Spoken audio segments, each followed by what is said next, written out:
خب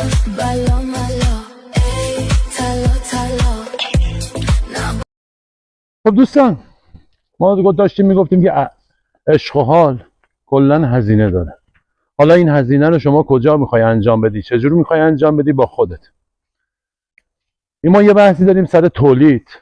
عرضم به حضور شما که تو هر چیزی، نه توی اسب، تولید میکنن. حالا یه سری هم تامین کننده هست. سود اصلی مال ایناست. کسایی که میان توی اسب آی سود میکنیم، آی فلان میکنیم، این خبرها نیست. حالا ممکنه یه روزی اسبی بخری بعدن به درجه‌ای بخواد برسه که بخوای بفروشیش، یه سودی ازش ببری، ولی در کل قضیه اینه که داری عشق و حال میکنی. میخوای بری مسافرت، حالا جوجه بخوری با نوشابه، یه حساب نمیکنی که هزینه‌اش چقدر شد. اصلا یه حیوانیه که میای پیشش حالت خوب میشه اعضای خانوادت، باش زندگی میکنی، میای بهش سر میزنی، انرژی مثبت بهت میده. مهمتر از اینا به این مسئله خیلی دقت کنید.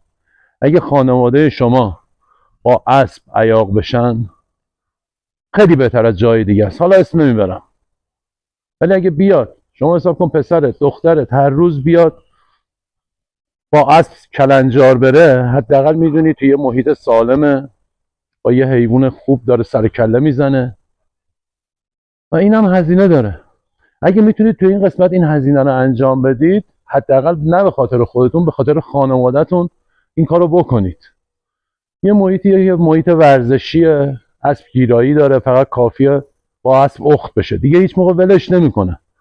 تنها فرصتی که پیدا کرد میاد پیش اسب. این فکر میکنم برای خانواده هایی که حداقل یه امکاناتی دارن، اسب بهترین گزینه است.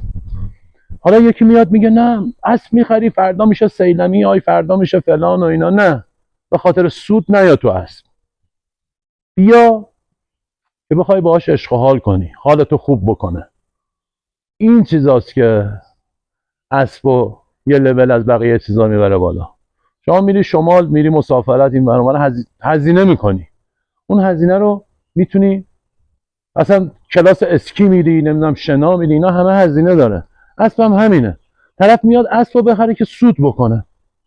سودش مال یه نفر دیگه است، تولید کننده است. ما تو تمام کارخونه‌هایی که تولید میکنن و به هر حال سود دارن میبرن. اسب هم همینه. طرف خریده، هزینه کرده، باشگاه، نمیدونم یونجه، فلان فلان، با خاطر درست کردن یه آب بندنی طرف 1000 تا ملق میزنه. حالا اینکه اسبه، دارو، نگهداری، لگد میزنه، باید عادتشو ترک بکنه، 1000 تا چیز داریم ما تا یه اسب به یه جایی برسه که یه خانواده بخوام بیام ازش استفاده بکنن.